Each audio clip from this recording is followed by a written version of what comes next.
Before the pain, there was a conversation that he never heard. Have you considered my servant Job?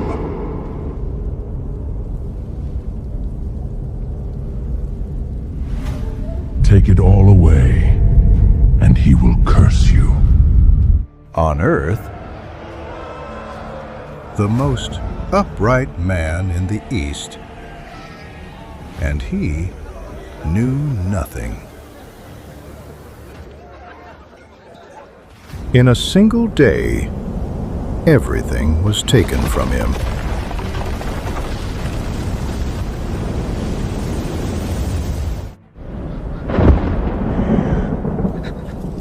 Naked I came, naked I return. The Lord gave, the Lord has taken. What sin? What guilt? Why?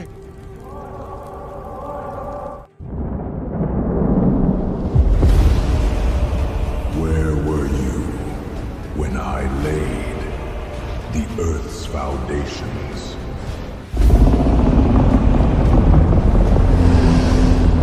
Behold now, Behemoth.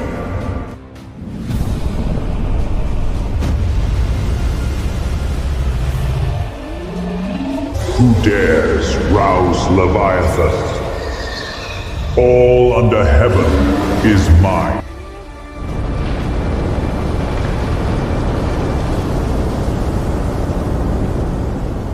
Prepare yourself like a man. I will question you, and you shall answer me.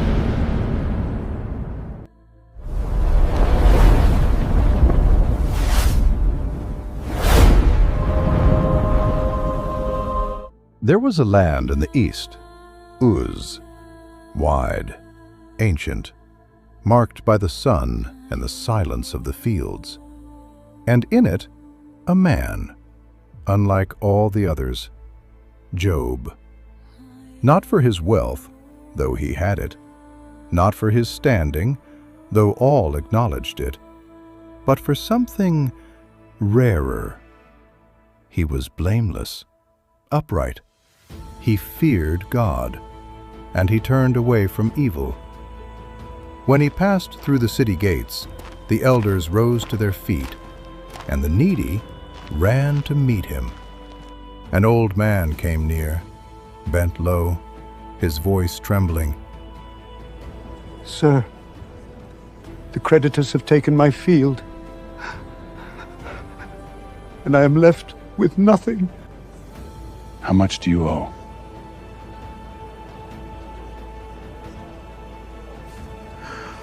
More than I can pay, my lord.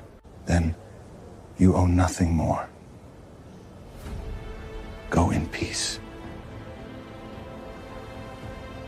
And let no one take your home from you.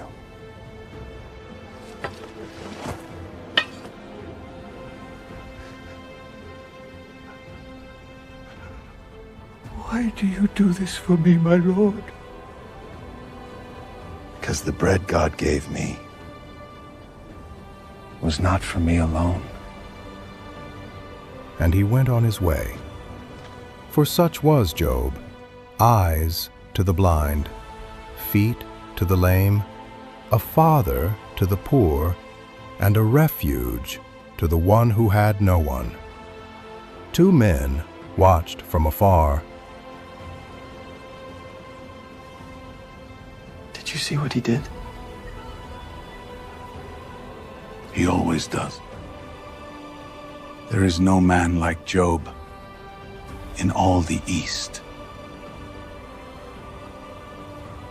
Nor will there ever be. His house was great, 7 sons, 3 daughters. 7,000 sheep covered the valleys. 3,000 camels crossed the desert. 500 yoke of oxen, 500 donkeys, and servants beyond counting.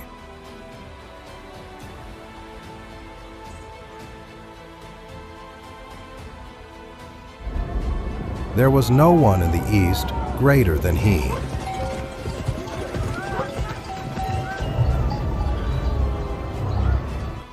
But his greatness was not in what he owned, it was in what he feared.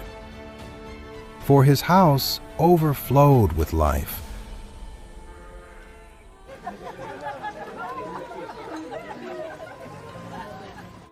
And when his children gathered from house to house, the joy had no end. That night, the eldest son opened the doors. Come in, brothers. Today, the table is mine. Laughter, cups raised high.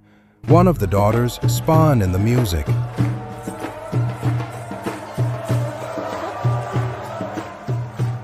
May our days never end. To the house of our Father,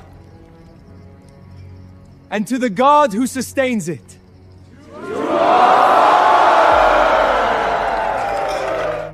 And the joy filled the night. The eldest son rose to his feet. Brothers, may bread never be lacking at our table, nor blessing upon our house. And they all drank, not knowing that this would be the last feast.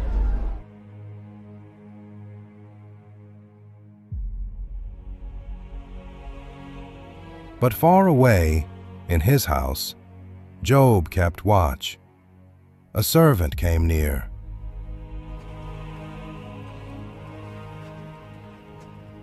Master, will you not go to your children's feast? I will go at dawn, but not to feast. Then, for what, Master? To offer burnt offerings. One for each of them. But they have done nothing, Master. Perhaps not. But perhaps, in the depths of their hearts, they have forgotten God. And at dawn he rose, and offered burnt offerings, one for each of his children. Over the altar he lifted his hands, and he prayed,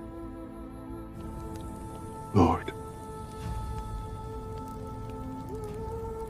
if any of them has sinned, let it fall upon me. Spare my children. So Job did, always, a priest of his own house. But while on earth all was peace, on high something was stirring. Beyond the stars there was a hall without walls, bathed in a light that did not come from the sun. And there gathered the armies of heaven, hosts of light, beings before a throne of gentle fire. There came a day when the sons of God came to present themselves before the Lord, and among those beings of light came also a shadow, the accuser, Satan, the one who roams, the one who watches, the one who searches for a crack. And the Lord spoke with the voice that upholds the worlds.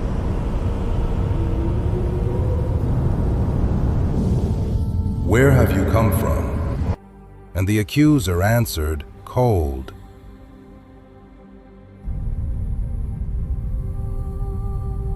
From roaming the earth and walking back and forth upon it. Then the Lord said, Have you considered my servant Job? There is no one like him on the earth, a man blameless and upright, who fears God and turns away from evil. Silence, and the accuser smiled.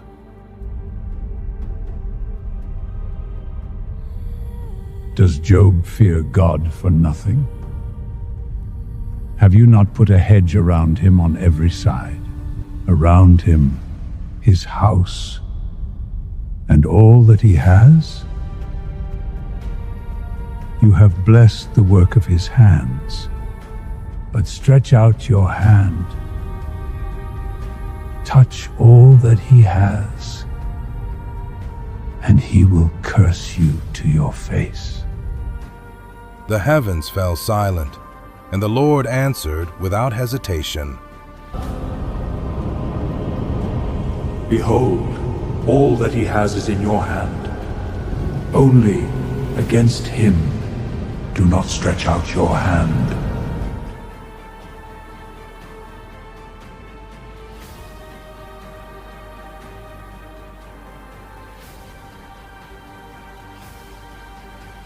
And the accuser went out from the presence of the Lord to strike.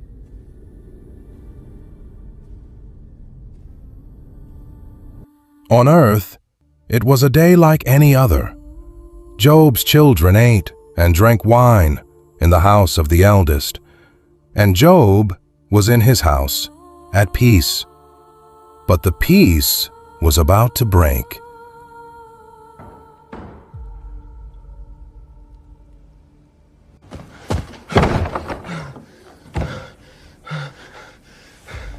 My lord, the oxen were plowing, and the donkeys grazing beside.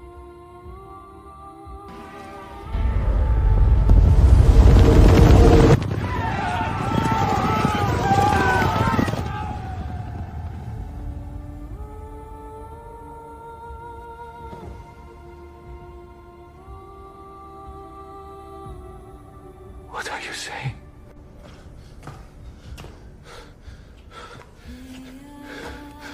Master, the fire of God fell from heaven.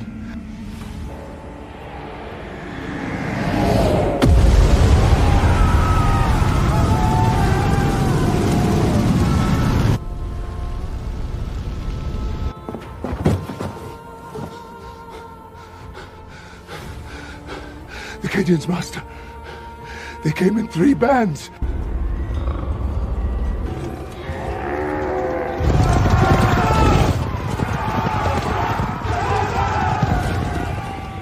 Came out of the dust and vanished back into it.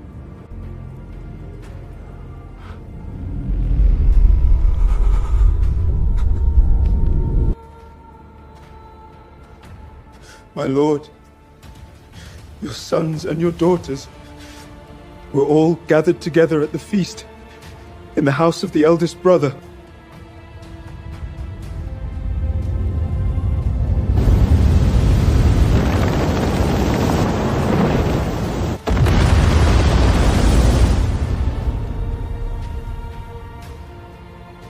Silence.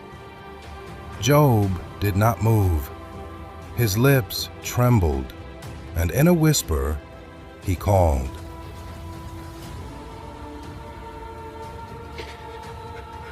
My children. My boys. Silence. His world collapsed in a single day. The wealth, the servants, the children, everything.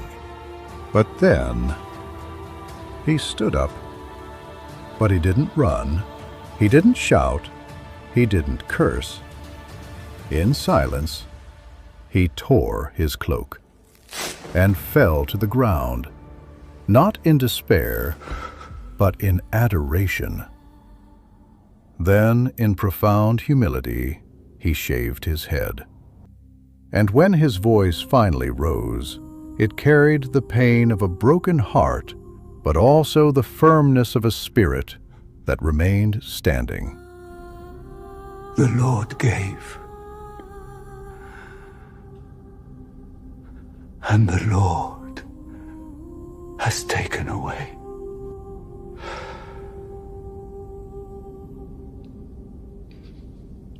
Blessed be the name of the Lord.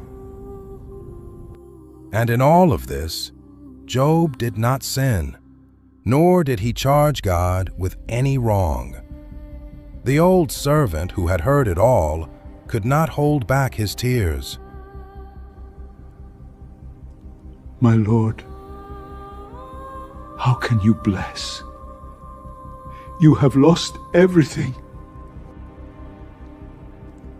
I lost what was given to me, but the one who gave remains. The servant bowed his head and did not know what to say. And the heavens opened once more. Again the sons of God came to present themselves.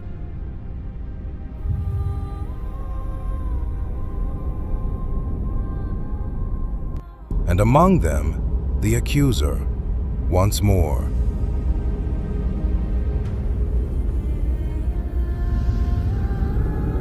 Where do you come from?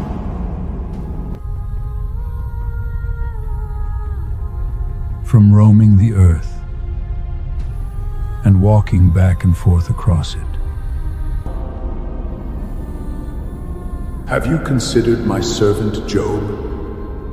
Still he holds to his integrity, though you moved me against him to bring him to ruin without cause. But the accuser would not relent. Skin for skin. All that a man has, he will give for his life. But reach out your hand now and touch his bone and his flesh, and see whether he will not curse you to your face.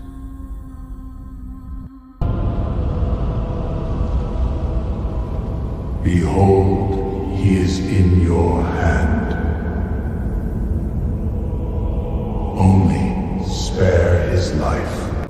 And the accuser went out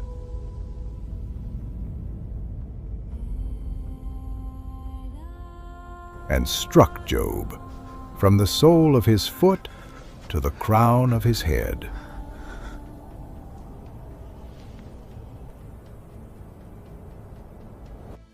Sores, festering, burning without rest. The skin split open, the flesh swelled, and the pain would not cease.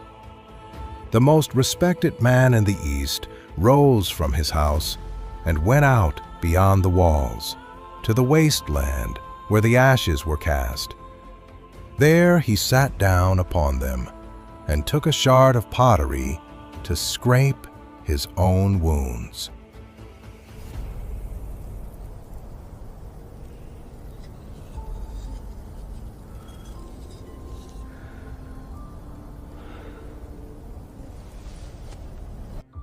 Those who passed by murmured, This was not the greatest man of the East. Look now. His end. What was his righteousness not worth? An old servant came after him. My lord, let me call someone, a physician, some remedy. There is no remedy for this. There remains only God.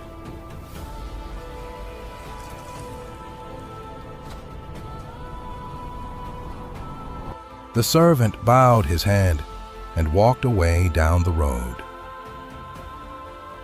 And Job remained, alone, broken, covered in dust.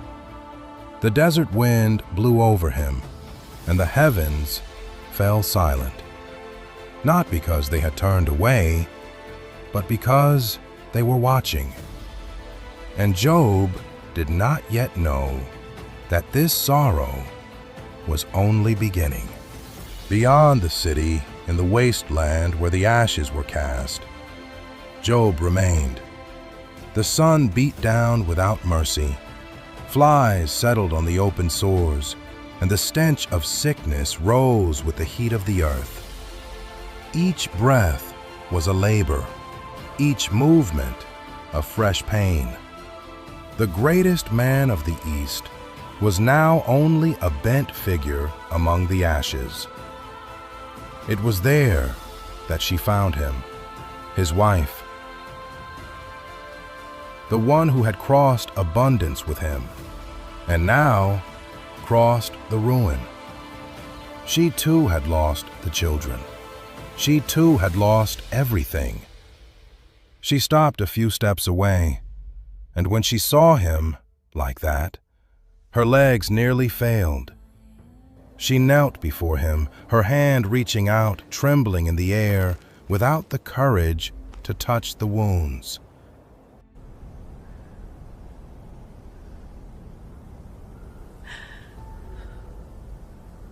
Job, I no longer recognize you. Her eyes swept the emptiness around them, the dry earth, the ashes, the nothing.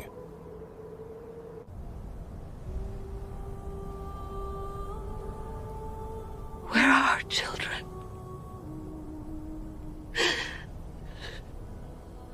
Where is our home?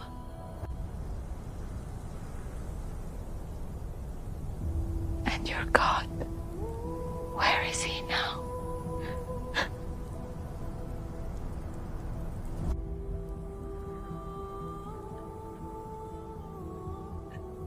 Do you still hold to your integrity? Curse God and die! Ah!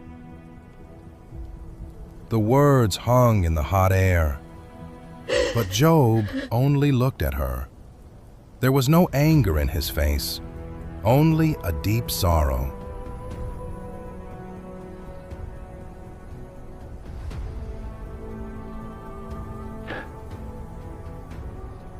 You speak as any foolish woman would speak. We received good from God. And shall we not also receive adversity? She lowered her face and wept in silence, for she was not wicked. She was a mother who had buried 10 children in a single day, and who no longer had the strength to believe.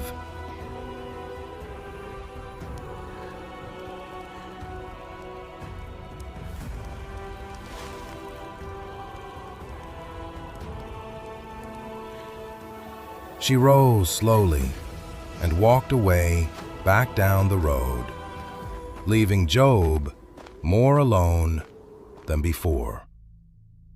But the news had spread across the lands, and from afar, 3 figures appeared on the horizon.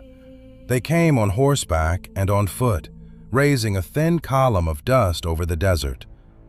3 friends, Eliphaz the Temanite, Bildad the Shuhite, and Zophar the Naamathite, each from his own land, and they had agreed to come together to weep with him and to comfort him. But when they drew near and saw him there among the ashes, they stopped.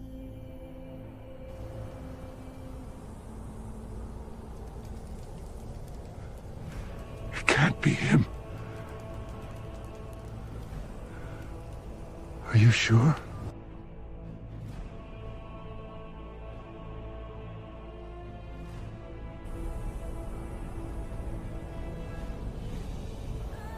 Look at his state. The desolation. That was Job, the man before whom the elders rose, reduced to this? Then they lifted up their voices and wept aloud.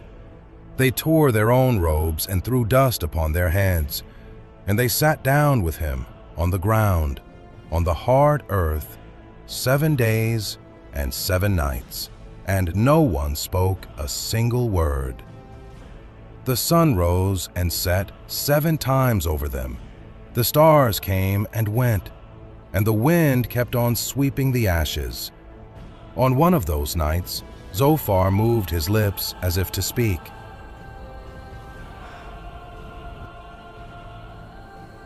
No. Not yet. His pain speaks louder than we can. And the silence returned, for they saw that the pain was too great for words. There was no comfort that could fit there, all that remained was to stay, seated beside a man who was wasting away. But pain has a limit, and at dusk of the seventh day, something within Job overflowed. He opened his mouth, and his voice broke that week-long silence. He did not curse God. He cursed the day he was born.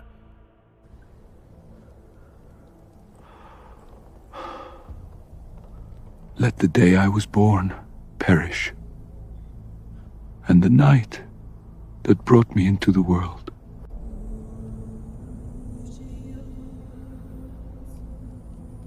Let that day become darkness. Let no light shine upon it. Why did I not live past that birth? Why did I draw my first breath? His eyes lost themselves on the horizon, where the last light was fading, like one who sees a place where pain cannot reach. Had I gone on that day, I would now be at rest, asleep, at peace at last. There the wicked no longer torment. There the weary find rest. There the poor and the king are equal. And the bound one, at last, is free. Silence. And then came the question, cast to the wind of dusk. The voice fell, almost fading out. Why give light to one who knows only pain? Why give life to one who no longer wished to live? To one who longs for the end, and it does not come? All that I feared has fallen upon me. And what I dreaded most has reached me.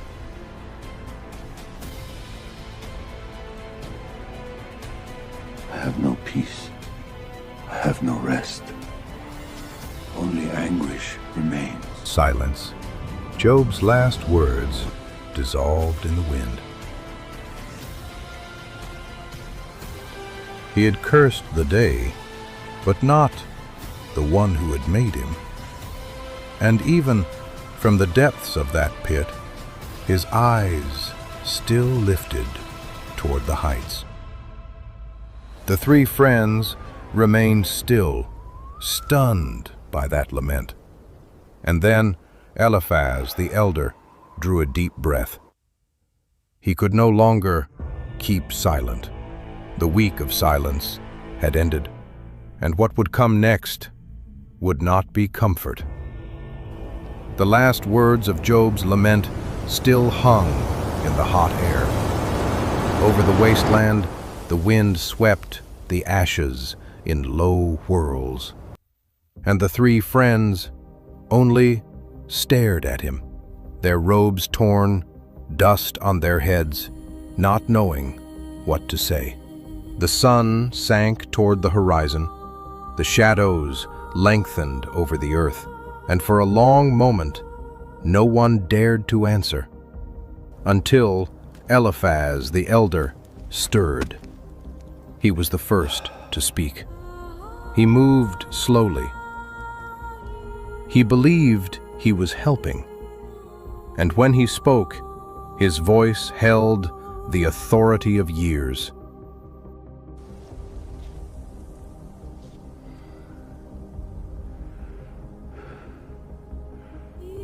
Job, may I speak with you? You have comforted so many. You steadied those who tumbled. But now the blow reaches you, and you falter. Remember, what innocent ever perished?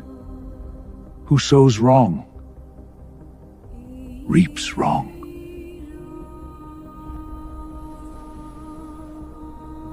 Hear now what I once saw.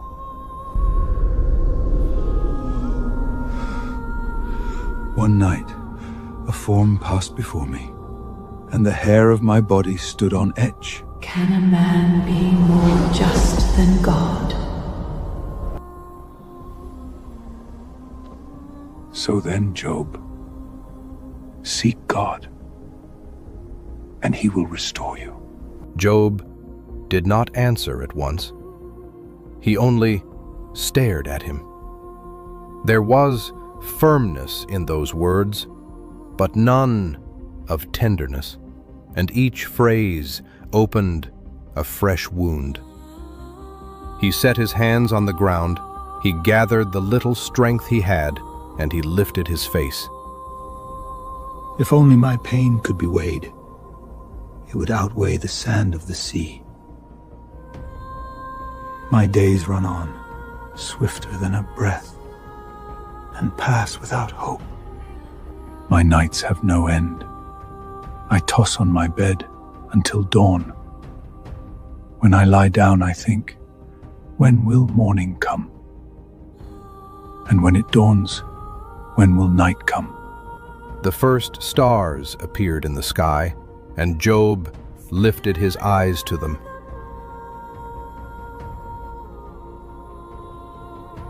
Why have you made me your target? Why have I become a burden to you? Then he turned to his friends, his voice heavy with grief. You came to comfort me, and you brought only accusation. What comforters you are! All of you only weary me. You are physicians who heal nothing. If only you would keep silent. The three glanced at one another, but they did not draw back. And Job turned again toward the heights. I will not silence my anguish. I will speak in the bitterness of my soul. If only there were someone to stand between us two, to lay his hand on him and on me and bring us together. If only I knew where to find him, I would go to his dwelling. I would lay my case before him. But I go east, and he is not there. I go west, and I do not see him. He hides himself, and I cannot reach him. The night fell completely, and the cold came down upon the wasteland. For the agony of Job was not only the burning of the body, it was not hearing the voice of God. Then Bildad the Shuhite rose, his figure cut against the dark sky. His voice was not calm, it was hard as iron.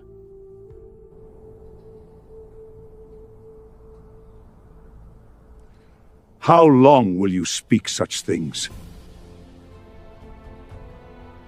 Would God pervert what is right? If your children were taken, it was for their wrongdoing against him. Job shut his eyes, his face clenched, like one who takes a blow on the open wound. It was the death of his children turned into a verdict.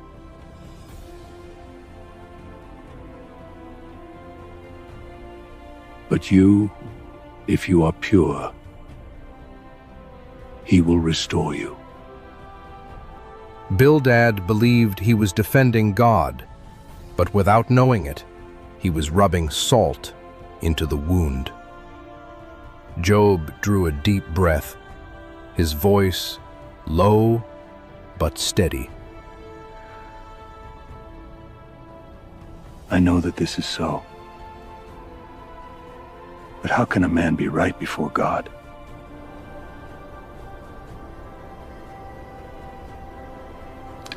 He knows the way that I take. When he has refined me, I will come forth as gold. But the friends would not yield. The voices rose one over another, and now they invented guilt. Eliphaz pointed a trembling finger. You stripped the poor of their garments. You denied water to the thirsty. You sent the widow away with empty hands. Confess! Repent! Repent! Rieci before what does it my soul? The words echoed through the empty wasteland, but Job had nothing to confess. His suffering was not punishment for any guilt. And Zophar, the Naamathite, spoke in the coldest hour of the night. His voice was ice. Know this, Job. God is exacting from you far less than you deserve. No compassion, only coldness. They were defending a God who fit on a scale, who weighed and punished. But the God that Job knew did not fit there, and loneliness was swallowing him. His voice almost a whisper. My brothers have turned away from me. My friends have forgotten me. Even the children despise me. And the woman I love turns from my breath. Have pity on me. Have pity, my friends. For the hand of God has touched me. But not one of them moved. They only looked away.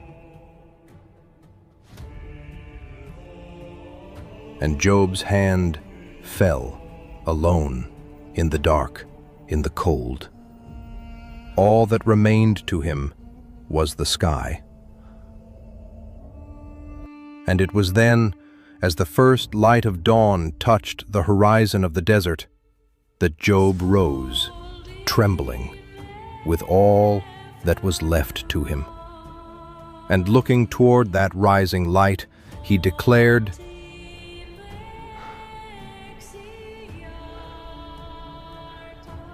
I know that my Redeemer lives, and that, in the end, he will appear upon the earth, and even after my skin wastes away, I shall still see God. I myself shall see him with my own eyes, and not some other. And the three friends fell silent before that man in ruins who still saw hope where they saw only guilt. Job looked around at the dry earth, at the place where once there had been life. Oh, for the days now gone, when God watched over me. I was eyes to the blind, feet to the lame, a father to the needy. And now, the young ones mock me.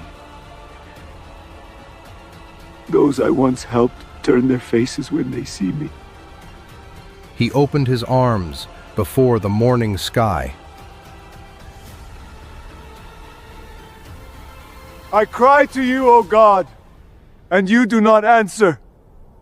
I stand before you, and you only look at me. But he did not fall silent. His voice steadied one last time. If I have deceived anyone, if I shut my door to the hungry, if I left the poor shivering in the cold, then let me be judged. I hide nothing of what I am. Let the Almighty answer me! His voice echoed through the desert and was lost in the morning wind. The words ceased. The three friends lowered their eyes. They had nothing more to say. They had come to comfort and had only wounded. The wind swept the ashes between them, and that abyss of silence separated the wounded man from his judges. But there was someone else there, seated at the edge of the circle, silent through all that time, a young man who had heard every word, and in his eyes burned something he could no longer hold back. The morning had risen fully, the light spread over the wasteland, and on all of them weariness lay heavy. Job, exhausted, had fallen silent, his head low, his breathing short. The three friends, without an answer, had fallen silent too. The air was thick with words that had not healed. And there he stood, on his feet, the youngest of them all, Elihu. Out of respect, he had waited all that time, because he was young, and they were old. His hands were trembling, but his spirit burned within, and he could no longer hold back. He was indignant with Job, who justified himself more than God, and with the three who had condemned their friend without ever answering him. I am young, and you are old, so I held back.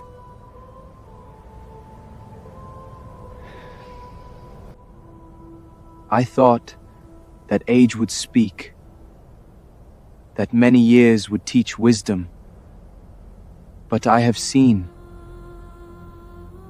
it is not age that makes a man wise. It is the breath of the Almighty that gives understanding. That is why, now, I speak. I listened to every one of your arguments.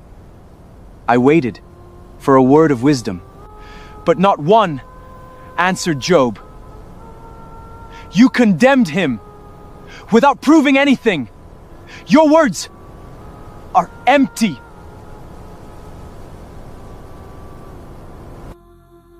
Then he turned to Job, but without harshness. Job slowly lifted his face and listened, for there was something different in that voice. It was not the accusation of the others. Elihu's voice softened. Listen, Job. God speaks once and speaks again, but man does not perceive it. He speaks in a dream, in the vision of the night. Hardship is not always punishment, Job. Sometimes it is the voice of God that turns a man away from pride and frees his soul from the pit. He corrects in order to save. And if beside him there is a messenger, one who intercedes, one among 1,000, to show a man the right way, then God will have compassion and say, spare him. I have found a ransom. Job closed his eyes, for that echoed something he himself had cried out. Someone who might stand between him and God. And it was then that something began to change, not in the words, but in the sky. On the horizon, the clouds thickened. The clear light of morning began to darken, and a cold wind came from the north. Elihu felt it. Far be injustice from God. He rules the heavens. He sustains the worlds. And no one can call him to account. Look up! See the clouds he gathers. The thunder is his voice. The lightning he hurls from one end of heaven to the other. And far off, the lightning tore the horizon. The men's robes whipped about. The dust rose in spirals.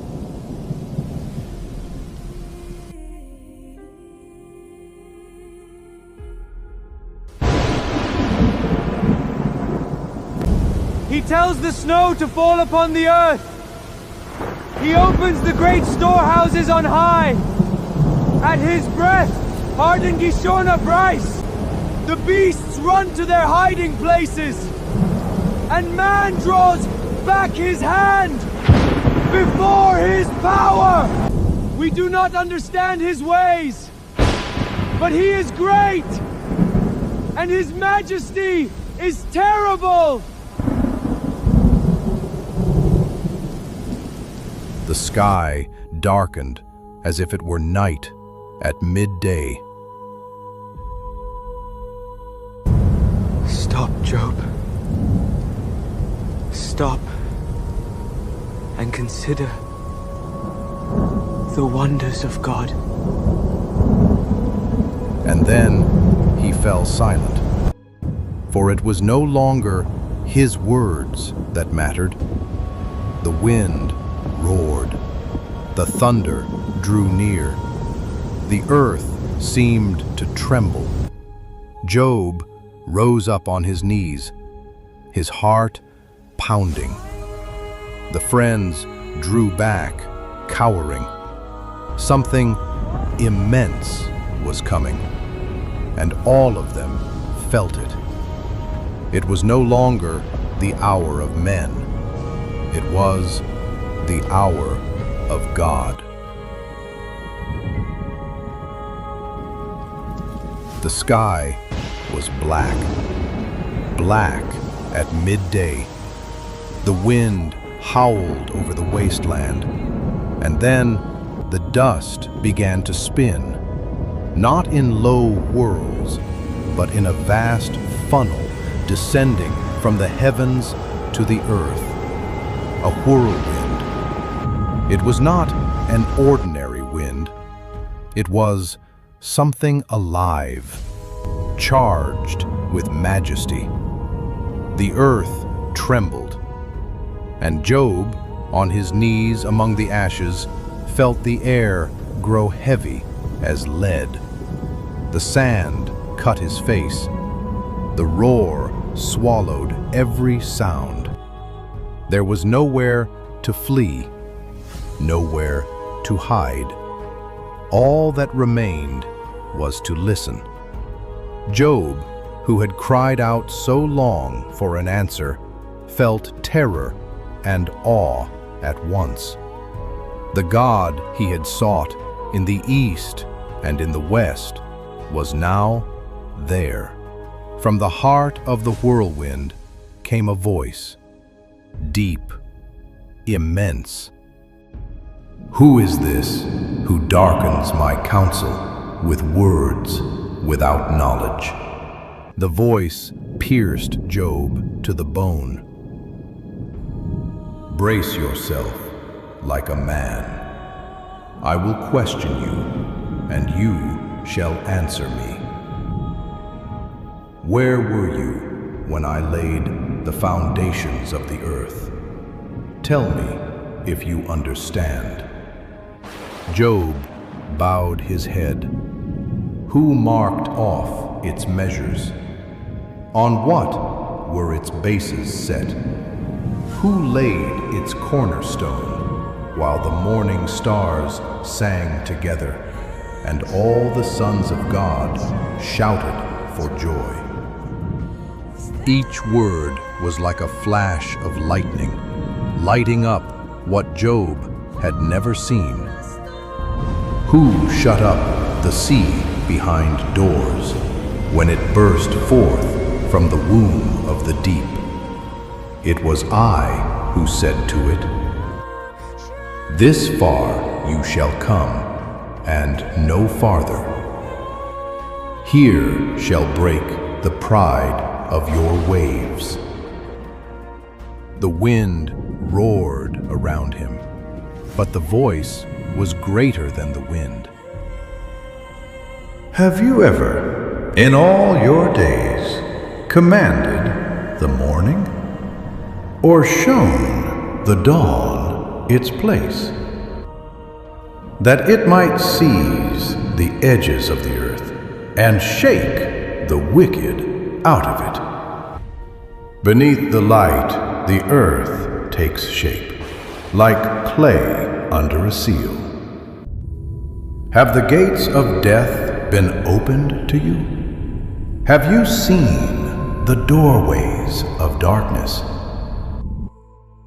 Do you grasp the breadth of the earth?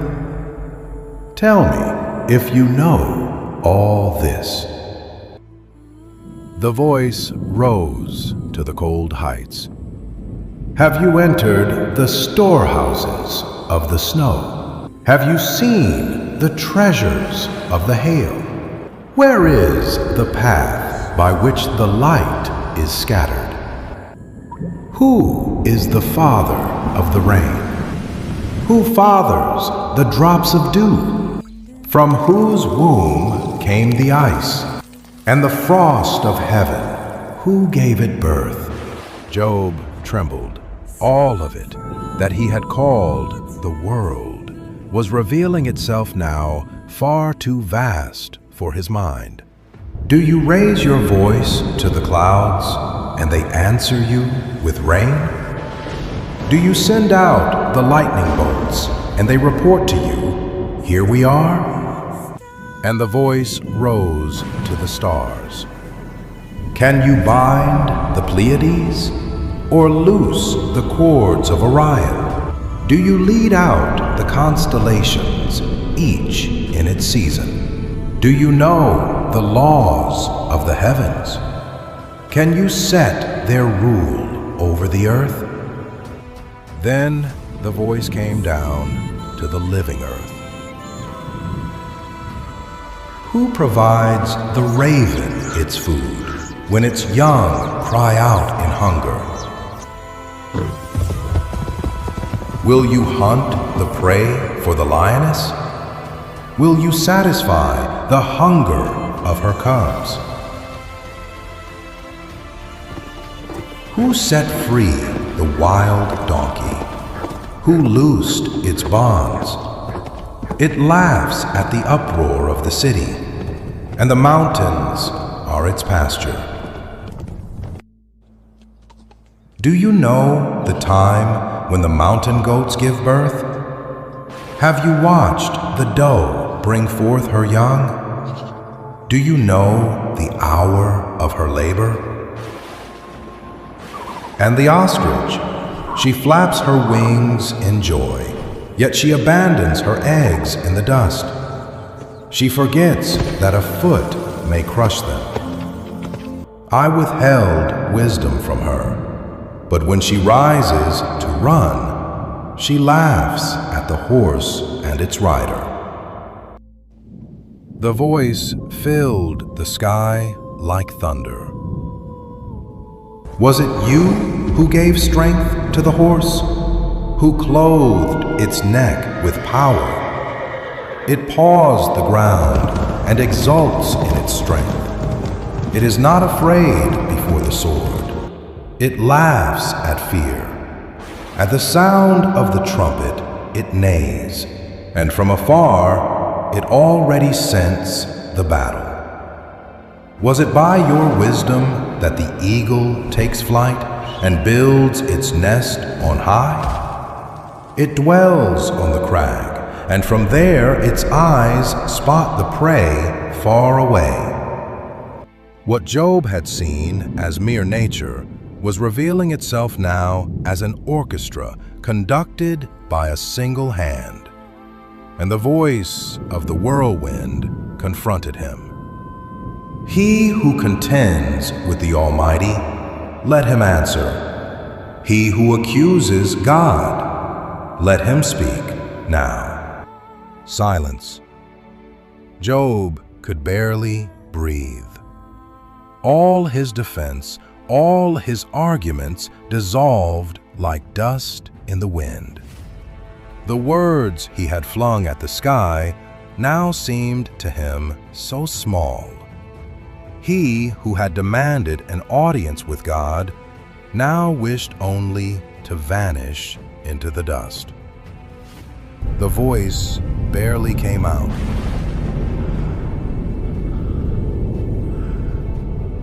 Behold, I am unworthy. What could I answer you? I lay my hand on my mouth. I have spoken once, and I will not speak again. But the voice of the whirlwind had not finished. It rose greater still. The wind surged. Brace yourself like a man. Will you annul my judgment? Will you condemn me to justify yourself? Do you have an arm like God's? Can you thunder with a voice like mine? Then clothe yourself in majesty and glory. Pour out your fury upon the proud. Bring low the arrogant wherever he stands. Crush the wicked where they are. Do this, and I myself will praise you. Silence. And then God showed him his creatures as signs of his power. Look now at Behemoth, which I made along with you. He eats grass like an ox. His strength is in his loins. His bones are tubes of bronze. His limbs bars of iron. He lies in the shade of the reeds. When the river rages, he does not tremble. Though the waters rise to his mouth, he remains at ease. The voice filled the whole earth. And Leviathan, can you draw him out with a hook? Who would dare to open the doors of his face? Around his teeth dwells terror. His scales are his pride, shut up like shields of iron. His eyes are like the dawning of the morning. From his mouth come flames. From his nostrils pours smoke. His breath sets coals ablaze. The voice became overwhelming. When he rises up, the mighty tremble. The sword that strikes him cannot hold. He treats iron like straw, and bronze like rotten wood. He makes the deep boil like a pot, and leaves behind him a shining wake. On the earth, nothing masters him. He is king over all the proud. No one is so bold as to rouse him. Who then would dare to stand before me? Who has given to me first that I should repay him? Everything under heaven is mine. And Job fell, his face to the ground. For now, at last, he understood, not with the mind, but with the soul, that the justice of God is not parted from his power, and his power is not parted from a wisdom without end. He had asked for answers and had received something greater. Not an explanation, but a revelation. Little by little, the wind began to fall. The funnel dissolved in the air. The thunder drew away along the horizon, and a serene light touched the desert again. In the silence that followed, Job remained prostrate, drenched with rain, covered in dust, but within, whole for the first time. All his life he had only heard of God, but now he had met him, and nothing would be as before. And he knew that it was his turn to speak, not to argue, not to defend himself, but to surrender. The whirlwind had passed. The sky opened into blue, and a clean light fell upon the wasteland. The ashes still covered the ground, but the air was light, washed by the rain. Job remained no longer in despair, but in surrender. Around him, the silence was different. Not the silence of abandonment, but the silence of one who, at last, had been found. And then he spoke. I know that you can do all things, and that none of your plans can be stopped.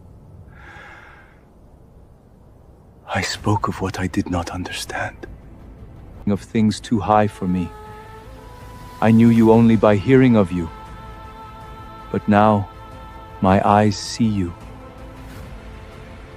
Therefore I take it back and repent in dust and ashes. And there ended the long search of Job, not with an answer, but with an encounter. There were no more questions. There was no more bitterness. Only a peace he could not name. Then the voice of the Lord turned, no longer to Job, but to the three who had accused him. My anger burns against you, for you have not spoken of me what is right, as my servant Job. Take 7 bulls and 7 rams. Go to my servant Job, and offer a burnt offering for yourselves, and Job will pray for you, and I will accept his prayer. The three glanced at one another. Those who had called him guilty now depended on the guilty one to pray for them. And it was then that something happened that no one expected. Job, who had cried out so long for a mediator, became the mediator. They brought the animals, and Job lifted his hands for his friends, without resentment, without reproach, only forgiveness. The three wept, no longer from fear, but from shame and from gratitude. For they were forgiven by the one they had wounded. And the Lord heard the prayer of Job, and in that moment something began to change. Like a dawn after the longest night, Job's own body was restored.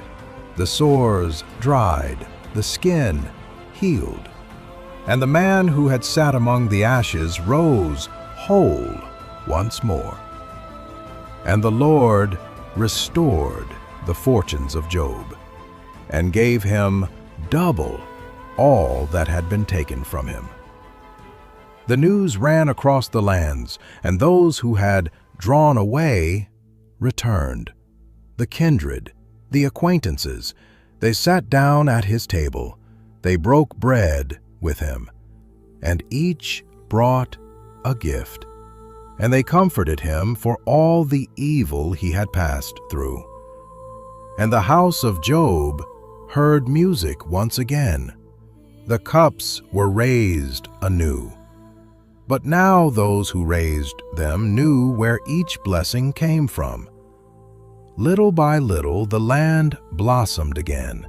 The flocks covered the valleys, 14,000 sheep, 6,000 camels, 1,000 yoke of oxen, 1,000 donkeys, double all that he had had. And the wife who had crossed with him the darkness crossed with him also the morning. They did not speak of what they had lost.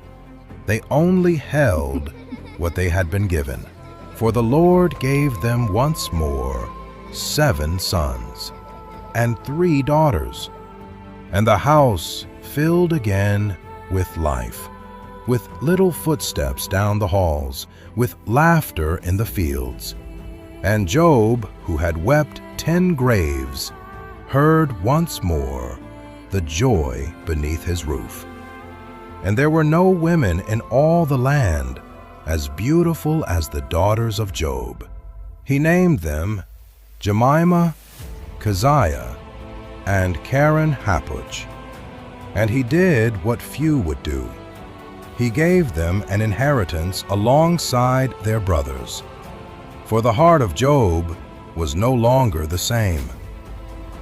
The years passed serene, and Job lived 140 years more. He saw his children and the children of his children to the 4th generation. And then, when his days were complete, Job departed, old and full of days. No whirlwind, no fire from heaven, only peace. The same voice that once had given and had given again, and the desert that had witnessed his sorrow kept forever the echo of one certainty, that his Redeemer lived, and that in the end Job had seen him with his own eyes.